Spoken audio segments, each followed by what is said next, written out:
नमस्कार, मैं हूं दीपाली राणा। आप देख रहे हैं गोल्ड स्पॉट। सोने चांदी में कल की कमजोरी के बाद आज फिर खरीदारी लौटते हुए दिख रही है। दरअसल डॉलर में कमजोरी से कीमतों को सपोर्ट मिल रहा है और अमेरिकी फेडरल रिजर्व ने महंगाई दर को लेकर रुख नरम किया है। वहीं दरों को भी लंबे समय तक शून्य के करीब रखने के संकेत दिए हैं। लेकिन आगे सोने चांदी की चाल कैसी रहेगी? क्या कंसोलिडेशन का दौर बरकरार होगा या फिर तेजी का मोमेंटम बनेगा? आगे बुलियन मार्केट के लिए क्या ट्रिगर है और ज्वेलरी बाजार में कितनी चमक लौटी है, इसी पर बातचीत करेंगे। CNBC TV commodity item Manisha Gupta है, लाला जुगल किशोर ज्वेलर की तान्या रस्तोगी हैं, एसएमसी कॉम्प्टेट की वरना भारती हैं और एमके ग्लोबल के राहुल गुप्ता हैं। सभी का स्वागत है इस शो में। और अभी अगर आप देखेंगे गोल्ड सिल्वर दोनों को, तो सिल्वर में 1% की मजबूती देखने को मिल रही है और गोल्ड की भी जो शुरुआत है वो पॉजिटिव हुई है। अभी भी 1/4% ऊपर गोल्ड कारोबार कर रहा है। लेकिन सबसे पहले एक आउटलुक ले लेते हैं कि ज्वेलरी मार्केट में क्या कुछ रौनक लौटती हुई दिखी है या फिर नहीं। तान्या हमारे साथ बनी हुई है। नमस्कार, स्वागत है आपका। सबसे पहले तो यही समझना चाहेंगे,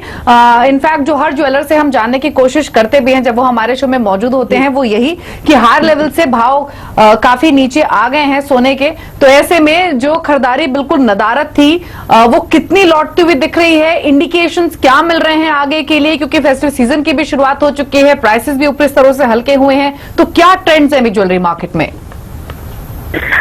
Manisha, compare to the market house was तरीके का हमारा मार्केट का कॉन्ट्रिब्यूशन हुआ था बाय अबाउट 90%, उसमें डेफिनेटली बेटर है।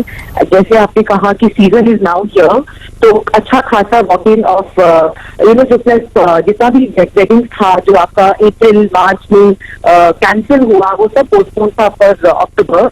And then this year we have the Kharmas coming in and the adhik maas coming in. So of course the next 2 months are going to be अधिक मास भी हमारे it is not a regular feature for SPL, so it's like we have a 2-month slow period coming up।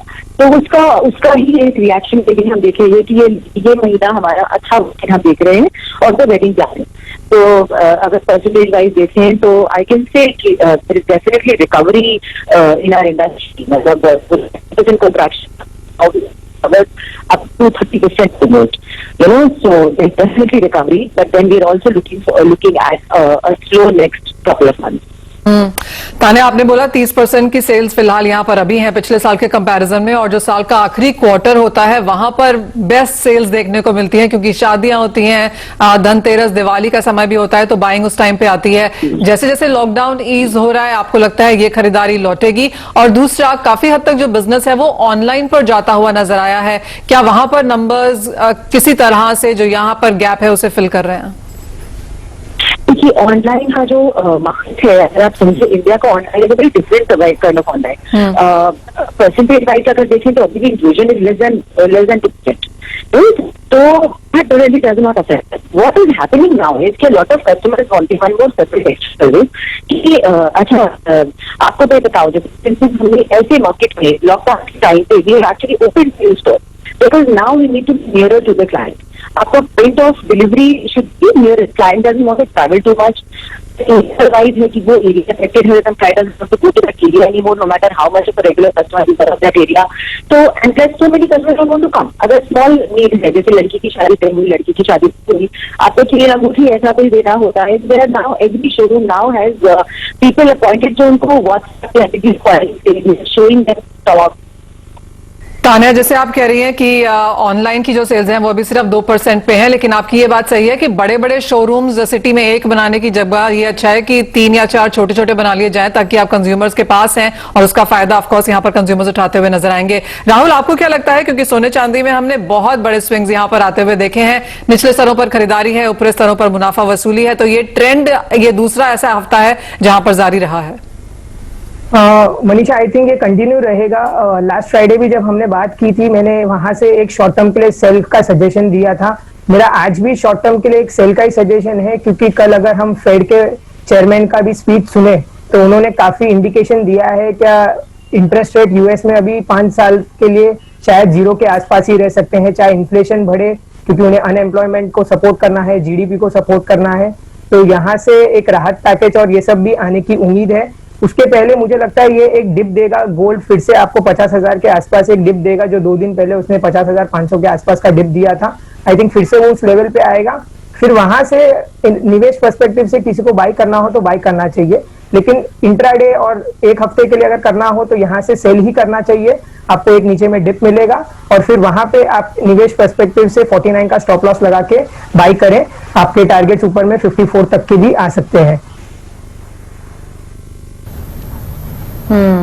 वरना आपकी भी राहुल की तरह similar strategy रहेगी कि लॉन्ग टर्म का व्यू हो तो 50,000 के आसपास खरीदे, लेकिन फिलहाल बेच के ही चले इमीडिएट व्यू के साथ। जी दीपाली, जिस तरीके से 50,063 का एक लो लगा था, वो मुझे लगता है एक अच्छा खासा सपोर्ट है यहाँ पे। हालांकि अभी करंटली बिल्कुल मार्केट सपोर्ट पे इसको तोड़ता है तो मुझे लग रहा है कि फिर नीचे की तरफ आ सकता है। दो चीजें यहाँ पे है, INR अप्रिशिएट हो रहा है और ये क्रूशियल लग रहा है कि यहाँ से 73.8 तक भी अप्रिशिएट हो सकता है। अगर ऐसा हुआ तो मेरे ख्याल से एक प्रेशर जो है वो गोल्ड पे एडिशनल बन सकता है इंडियन मार्केट में, और प्राइसेस एक बार 50,500 से 50,400 तक इनफैक्ट आ सकती है यहाँ पे। और दूसरी चीज ये है कि बाहर के मार्केट में भी एक दबाव है और जो सारा कंसर्न है वो अब इन्फ्लेशन और अनएम्प्लॉयमेंट के लेके है फेड का, तो मेरे ख्याल से जो डाउनसाइड होगा वो थोड़ा सा केप्ड होगा।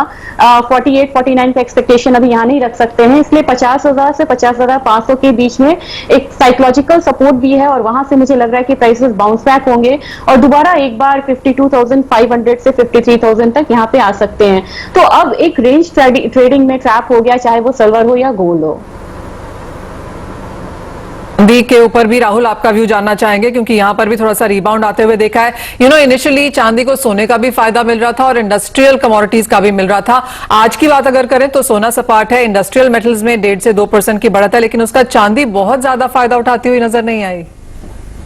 चांदी के लिए बहुत इंपॉर्टेंट, अगर आप नेक्स्ट वीक देखें ना तो PMI नंबर्स आने वाले हैं चाइना, US और सारे ग्लोब्स के, तो वो बहुत इंपॉर्टेंट होगा। जैसे जैसे लॉकडाउन खुल रहा है, जैसे जैसे मैन्युफैक्चरिंग एक्टिविटीज बढ़ रही है, कहीं ना कहीं कंजम्पशन बेस मेटल के लिए और चांदी के लिए बढ़ रहा है, तो चांदी का डेफिनेटली उसमें एक पॉजिटिव लुकआउट देखने मिल रहा है।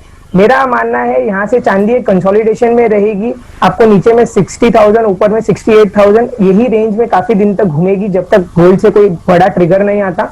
मेरे हिसाब से चांदी एक कंसोलिडेशन में है अभी, और यही ट्रेंड और यही रेंज को खेलना चाहिए। अगर ऊपर के आसपास हो तो थोड़ा बेच के चलें और नीचे के आसपास खरीद के चलें। मुझे ये ट्रेंड तोड़ता हुआ जल्दी से दिख नहीं रहा अभी चांदी में। तो 66,000 के आसपास बेचने की ही सलाह है। 63,000 के टारगेट्स या फिर वो ब्रिज होते हैं तो 61,000 के भी लेवल्स आ सकते हैं। वरना आपका भी क्या व्यू रहेगा सिल्वर पर, क्योंकि एक एक्सपेक्टेशंस थी कि इंडस्ट्रियल डिमांड लौटती हुई दिखेगी, लेकिन वो इतनी कन्विंसिंग नहीं है जो कि प्राइसेस को सपोर्ट करे फिलहाल सिल्वर के। तो क्या सजेशन होगा इन लेवल्स पर, क्या करना चाहिए? दीपाली, चाहे गोल्ड ETF हो या सिल्वर ETF हो, यहाँ पे थोड़ा सा आउटफ्लोज आते हुए देख रहे हैं। SPDR ने भी ये कंफर्म किया है, तो मेरे ख्याल से अभी थोड़ा सा करेक्शन फेज रहेगा, बहुत ज्यादा डाउनसाइड नहीं। लेकिन अभी जो फ्यूचर है वो काफी प्रीमियम पे ट्रेड कर रहा है, 5,000 का प्रीमियम है यहाँ पे। मेरे ख्याल से वो स्प्रेड जो है वो कम होना चाहिए और 62-63,000 के करीब चांदी आनी चाहिए। वो एक आइडियल लेवल रहेगा जहां पे कि बाय कर सके। और मोर ओवर मुझे लग रहा है कि बेस मेटल्स में भी तेजी आई है और इससे आगे की तेजी को जस्टिफाई करने के लिए फंडामेंटल्स थोड़े इंप्रूव होने चाहिए, तभी जाके और तेजी जो है वो बनी रह पाएगी बेस मेटल में। तो एक कंसोलिडेशन वाकई में बुलियन काउंटर में यहाँ पे आया है और अपसाइड में मुझे लग रहा है कि 68,000 एक लेवल है। तो मेरे ख्याल से अभी करेक्शन का वेट करना चाहिए। 62,000 से 62,500 एक अच्छा रेंज रहेगा जहां पे बाइंग इनिशिएट करें और अपसाइड जो है वो 68,000 का रख के चले। और मेरे ख्याल से यहाँ पे ETF को ट्रैक करना इंपॉर्टेंट रहेगा, क्योंकि चांदी में मेजर जो मूव है वो ETF की वजह से आई है। अगर आप इन्वेस्टर्स हैं तो डिप्स पे खरीदारी कर सकते हैं। अगर आप ट्रेडर्स हैं तो जैसे हमारे एक्सपर्ट्स ने कहा, नीचे के स्तरों में खरीदें, ऊपर के स्तरों में बेचें। सोना और चांदी आपको दोनों ही तरफ यहां पर ट्रेडिंग अपॉर्चुनिटीज देते हुए नजर आ रहे हैं। तानिया, बहुत शुक्रिया हमारे साथ जुड़ने के लिए और गोल्ड स्पॉट पर वो बातचीत करने के लिए। लेकिन रुख अब करेंगे यहां पर कच्चे तेल का, क्योंकि लॉरा का लैंडफॉल तो हमने आते हुए देखा, लेकिन बहुत बड़ा जो डैमेज है वहां से गल्फ ऑफ मेक्सिको बचता हुआ नजर आया है। और एक्सपर्ट्स की राय है कि कुछ ही दिनों में हम पूरा का पूरा जो बंद हुआ था वहां पर कारोबार, वो वापस ऑन स्पॉट लौटता हुआ देखेंगे और उसका प्रेशर हमने यहां पर प्राइसेस में आता हुआ देखा। राहुल, कैसे देखते हैं आप कच्चे तेल के प्राइसेस को? कल की मुनाफा वसूली के बाद आज फिर 0.25% की गिरावट के साथ भारतीय बाजार कारोबार कर रहे हैं। क्रूड ऑयल फर्स्ट वीक जून से अगर आप देखें तो कंटिन्यूसली एक कंसोलिडेशन रेंज में है, नीचे में 2,900, ऊपर में 3,200 के एक कंटिन्यूसली एक रेंज में चल रहा है और कहीं भी एक प्रॉपर ब्रेकआउट टेक्निकली नहीं दे रहा। मेरे हिसाब से क्रूड ऑयल में हमें तेजी यहाँ से तभी करनी चाहिए जब ये 33,280 का लेवल्स तोड़ देगा। अगर ऊपर उसके ट्रेड करता है तभी हमें एक बाइंग अपॉर्चुनिटी क्रिएट करनी चाहिए, नहीं तो ये वापस यही रेंज में कंसोलिडेट करेगा। और जब तक कोई मेजर ट्रिगर नहीं आता, जैसे आपने फंडामेंटल ट्रिगर भी बताया, वो बहुत बड़ा ट्रिगर था लेकिन उससे काफी हद तक बच गया है क्रूड ऑयल। तो मेरे हिसाब से थोड़ा सा वेट करें, ऊपर में 3,280 के ऊपर जाता है तभी एक बाइंग का लेवल देखें। आपके ऊपर में 3,400 के भी टारगेट्स बन सकते हैं क्रूड में। इसके अलावा पूरे ही बेस मेटल पैक को देखेंगे तो बढ़त के साथ ही ट्रेड हो रहा है। दरअसल चौतरफा हमने खरीदारी बेस मेटल्स में आते हुए देखी है। डॉलर में कमजोरी से भी मेटल्स में मजबूती बनी है। इसके अलावा डिमांड रिकवरी से भी मेटल्स को सपोर्ट मिल रहा है। आज के सेशन में एल्यूमिनियम थोड़े दबाव में है। इसके अलावा बाकी तमाम बेस मेटल्स हरे निशान में ही कारोबार कर रहे हैं। वरना अगर कोई बेस मेटल यहां से खरीद के चलना हो तो किसके साथ आपका ज्यादा कन्विक्शन है? कौन सा बेस मेटल लेना चाहिए? मुझे लग रहा है यहाँ पे कि कॉपर के साथ बने रहना चाहिए, क्योंकि कॉपर में 2006 के लो पे अभी एलएमए इन्वेंट्री और ऊपर में 538 का एक हम लेवल आते हुए देख सकते हैं। निकल में मुझे लग रहा है कि अपसाइड थोड़ा सा कैप होगा, क्योंकि इंडोनेशिया में जो माइंस फ्लड की वजह से बंद था वो रीओपन हो गया है, तो मेरे ख्याल से वहां एक प्रेशर रहेगा। और साथ में जिंक पे मुझे लग रहा है कि 201 के लेवल के लिए एक बार बाई करके चल सकते हैं बेस मेटल्स में। खरीदारी यहाँ पर बेस मेटल्स में है, लेकिन एनर्जी की तरफ फिर जाना चाहूंगी। और राहुल, यहाँ पर नेचुरल गैस में जो काफी सारे जो स्ट्रांग हमने गेन्स बनते हुए देखे थे, वहां पर उसके बाद थोड़ा सा कंसोलिडेशन बनता हुआ नजर आया है। आधे % की बढ़त अभी भी है, 195 के लेवल्स। यहाँ से क्या स्ट्रैटेजी है? नेचुरल गैस मुझे लगता है क्योंकि अभी एक सीजन आने वाला है यूएस में और यूरोप में, जब ठंडी का मौसम आता है तो वहां पे नेचुरल गैस की रिक्वायरमेंट बहुत बढ़ जाती है। तो सीजनलिटी के हिसाब से नेचुरल गैस आगे जाके एक अच्छे पॉजिटिव ट्रेंड में ही लग रहा है। मेरे को लग रहा है यहाँ से 201 202 के लेवल्स पे बाई किया जा सकता है नेचुरल गैस को। अगर थोड़ा सा वो ऊपर आता है, आपको ऊपर में 108 110 के भी टारगेट्स मिल सकते हैं। नेचुरल गैस ओवरऑल एक पॉजिटिव ट्रेंड में ही रहेगा सीजनलिटी की वजह से।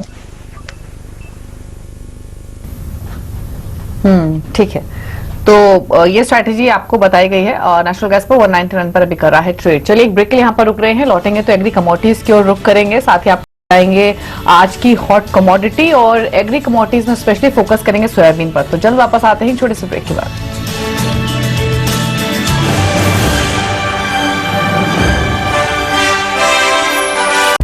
कमोडिटी बाजार में जोरदार कमाई के लिए सीएनबीसी आवाज खास पेशकश लेकर आया है हॉट कमोडिटीज। तो जानते हैं कि अब की कमोडिटी में कौन से कहां एक्शन देख सकता है दीपाली के साथ।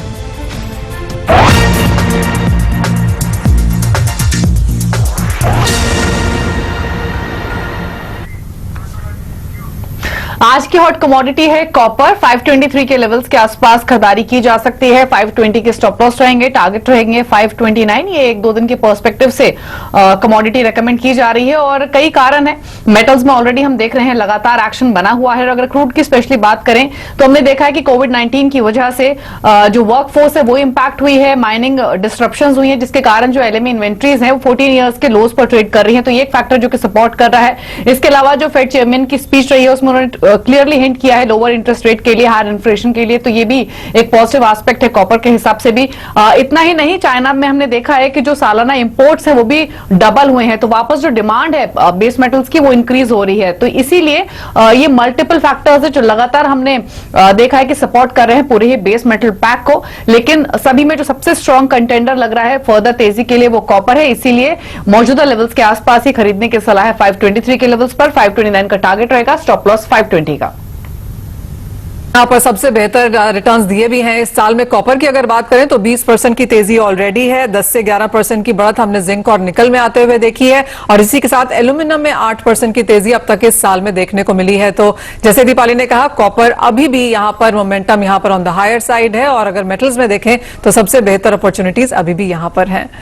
ये तो बात हुई नॉन एग्री की। लेकिन एग्रीकल्चर कमोडिटीज में अगर नजर डालें तो चने में आज फिर से तेजी देखने को मिली है। 20 महीने की ऊंचाई पर चना कारोबार कर रहा है। भारी मांग और सप्लाई कम होने से चने को सपोर्ट मिला है। और बाकी दालों में अब यहां पर क्या लगता है वंदना, यहां से क्या और बढ़त देखने को मिलेगी? क्योंकि clearly momentum on the higher side है, त्योहारी मांग है, फसल को लेकर कुछ यहां पर नुकसान की बात की जा रही है खरीफ की वजह से, जिसका फायदा हमने फिर से चने को आता हुआ देखा है। जी मनीषा, और पिछले हफ्ते हम लोगों ने बात की थी कि शायद ये एमएसपी के करीब आ जाए और बहुत करीब है अभी अपने एमएसपी के। मुझे लग रहा है कि अभी थोड़ा सा अपसाइड जो है वो रहेगा, और पूरे एग्री पैक में देखें कि एक अपसाइड आ रहा है। और जिस तरीके से घरेलू बाजार में बाइंग हो रही है, फेस्टिव डिमांड है यहाँ पे, और जिस तरीके से फ्लड की वजह से हम लोगों ने देखा है कि चाइना में जो स्ट्रैटेजिक रिजर्व है वो क्रिएट किया जा रहा है एग्री कमोडिटीज में, तो मेरे ख्याल से ये एक और बूस्टअप दे रहा है एग्री प्राइसेस को। और मेरे ख्याल से प्राइसेस जो है वो ऊपर की तरफ रहने चाहिए। उड़द और तुअर में ऑलरेडी यहाँ पे प्राइसेस ऊपर की तरफ ट्रेड हो रहे हैं, तो मेरे ख्याल से 48.25 को टारगेट करते हुए चने में बाइंग पोजीशन में ही रहना चाहिए। वंदना, चने में हमने 10% की तेजी इस महीने में आते हुए देखी है और चना अपने लो से 20% तक अब यहाँ पर ऊपर आ गया है। तो यहाँ से अगर परसेंटेज वाइज की बात की जाए तो कितनी बढ़त और एक्सपेक्ट कर सकते हैं हम त्योहारी सीजन में? जी मनीषा, मुझे लग रहा है कि बहुत ज्यादा यहाँ से उम्मीद नहीं करनी चाहिए। मेरे ख्याल से 7 to 8% एक अच्छा खासा टारगेट रहेगा, उसको टारगेट लेके चल सकते हैं, क्योंकि हमें पता है कि सप्लाई साइड स्मूथ है। और अगर यहाँ से पोजीशंस यहाँ से वाइंड अप होते हैं तो एक फॉल आते हुए देख सकते हैं, और कहीं ना कहीं ये 45, 50, 4600 तक भी प्राइसेस जा सकते हैं। तो जो रैली है ये थोड़ी सी शॉर्ट लिव्ड हो सकती है और ऊपर की तरफ से मुनाफा वसूली भी आते हुए देख सकते हैं। तो सेफली हमें एक बार 4800 से 4825 के लेवल पे प्रॉफिट बुकिंग भी करनी चाहिए। तो मेरे ख्याल से ओवरऑल सप्लाई साइड स्मूथ है, एक फेस्टिव डिमांड है, और काबुली चना में हम लोगों ने बहुत उछाल आते हुए देखा है कंजम्पशन में भी। और जिस तरीके से स्ट्रीट फूड से फिर एक बार डिमांड आना शुरू हुआ अनलॉक की वजह से, वहां से एक सपोर्ट आते हुए दिखाया है दालों को। तो मेरे ख्याल से एक मॉडरेट टारगेट लेके चलना ही प्रूडेंट रहेगा इन्वेस्टर्स के लिए। अगर एग्रीकल्चर कमोडिटीज की बात करें तो अगस्त का महीना यहां पर काफी बेहतर रहा है। चना ही नहीं, जहां तो मैंने जैसे कहा कि 10% की बढ़त हमने इस महीने में आते हुए देखी है, लेकिन अगर आप सोयाबीन देखें तो यहां पर 6% की तेजी है। कॉटन में करीबन 6%, 8% की बढ़त हमने आते हुए देखी है। इसी के साथ गुआर सीड में 9% की तेजी है। तो क्लियरली अगर जुलाई का महीना यहां पर फल और सब्जियों के हिसाब से बेहतर था, तो अगस्त के महीने में हमने खाने के तेल, पल्सेस, फूड ग्रेन्स सभी जगह यहां पर बढ़त आते हुए देखी है। हमारे साथ सुनील बलदेवा आप दिल्ली से फोन लाइन पर मौजूद हैं। सुनील, आप कैसे देखते हैं, क्योंकि दालों में जोरदार तेजी है, 10% की बढ़त इस महीने में, यहां से अब क्या उम्मीद है? जैसा मनीषा जी मैंने बोला, दालों में एक्चुअल में सप्लाई साइड देखे तो काफी कम है, लेकिन डिमांड की बात करेंगे तो डिमांड को प्रेडिक्शन करना मुश्किल है। लेकिन अगस्त के महीने में कुछ ठीक डिमांड रही हर दाल में, और कुछ मौसम ने भी साथ दे दिया, इसलिए हर दाल जो है वो तेजी की तरफ गई। लेकिन जहां तक चना में कहना चाहूंगा कि चना केवल नाफेड की तरफ से ही सेल है, और कहीं माल की अवेलेबिलिटी काफी कम है। हालांकि मंडियों में थोड़े से ऊपर भाव में, थोड़े से एमपी की मंडियों में आके बढ़ी है, लेकिन प्राइवेट में स्टॉक कहीं नहीं है। तो मुझे लगता है नाफेड ही माल की सप्लाई कर रहा है। और कहीं न कहीं ये भी देखना होगा कि नाफेड में जो टेंडर जा रहे हैं वो करीबन 200 रुपए फर्क से जा रहे हैं। जो कुछ लोग टेंडर ले रहे हैं वो 4850 और 4900 तक का ले रहे हैं, बाकी मील वाले जो टेंडर ले रहे हैं वो 4700 तक ही ले रहे हैं। तो ये 250 का मिसमैच है, जो मुझे कहीं ना कहीं लगता है कि एनसीटीएफ को मैनिपुलेट करने के लिए किया जा रहा है। 250 रुपए ऊपर भी डाल के नाफेड के प्लेटफॉर्म को यूज किया जा रहा है, मुझे ऐसा लग रहा है। तो ये भी एक देखना होगा, और हमारी संस्था इसके बारे में जरूर लिखेगी, क्योंकि दाल की पड़ता यदि मिलर के हिसाब से नहीं हो रहा है, कोई मैनिपुलेट करता है, तो उसको हम जरूर उजागर करना चाहेंगे। चने में अब कई दिनों से हमने आते हुए देखी, एक्चुअली आज तीसरा दिन है जब लगातार हम यहां पर भाव ऊपर चढ़ता हुआ देख रहे हैं। 4770 के आसपास के लेवल्स। वंदना जैसे कह रही थी कि यहां से बढ़त है लेकिन बहुत ज्यादा तेजी नहीं है। आपको क्या लगता है कहां पर प्राइसेस एक रेजिस्टेंस देखेंगे? नॉर्मल यदि डिमांड है इतना 5200-5400 इस साल होना चाहिए, 52 से 54, 52 से ज्यादा मुझे इसलिए नहीं लगता क्योंकि करीबन 9 लाख टन की क्रॉप ऑस्ट्रेलिया में है, जहां भाव $500 के हैं। यदि एमएसपी से ऊपर जाता है तो हमने जैसे मसूर में देखा था कि गवर्नमेंट तुरंत एक्शन लेती है और की ड्यूटी को घटा दिया था। वैसे ही मुझे ऐसा लग रहा है कि चने की ड्यूटी भी 5000 से ऊपर जाते ही ड्यूटी घटा देगी और बाहर से माल इंपोर्ट होने की आशंका रहेगी। तो मुझे भी बहुत ज्यादा तेजी नहीं लगती है, लेकिन फिर मैं ये कहूंगा कि एक्चुअल में ये दाल के हिसाब से तेजी नहीं है, ये कहीं ना कहीं मैनिपुलेट तेजी है, क्योंकि सप्लाई लाइन डेफिनेटली कम थी, जैसा मैं बार बार बोलता रहा हूं।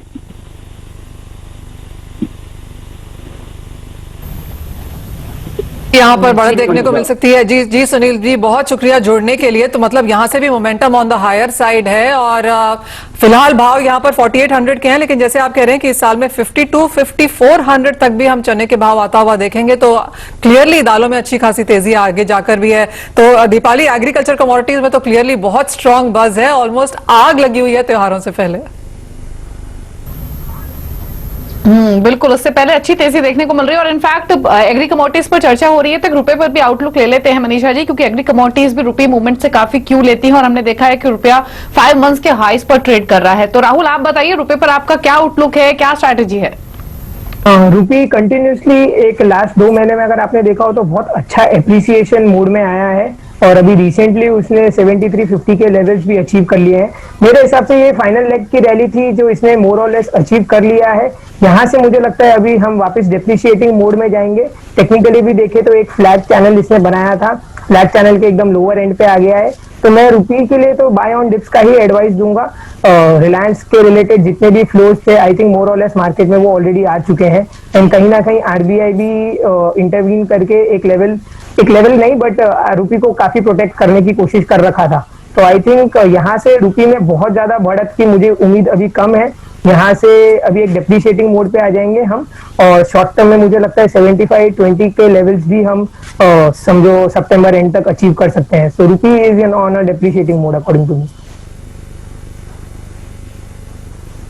जी ठीक है, तो ये रुपए पर आउटलुक है। हालांकि भी आप देखेंगे तो आधा % 73.41 के लेवल्स अभी देखे जा रहे हैं। शुक्रिया राहुल और वंदना, आप दोनों का शो का हिस्सा बनने के लिए और एग्री नॉन एग्री कमोडिटीज पर अपनी स्ट्रैटेजीज सजेस्ट करने के लिए। तो इसी के साथ मुझे और मनीषा जी को दीजिए इजाजत। कमोडिटी राउंड अप में तो इतना ही, लेकिन ब्रेक के उस पर आप देख सकते हैं फ्यूचर एक्सप्रेस। नमस्कार।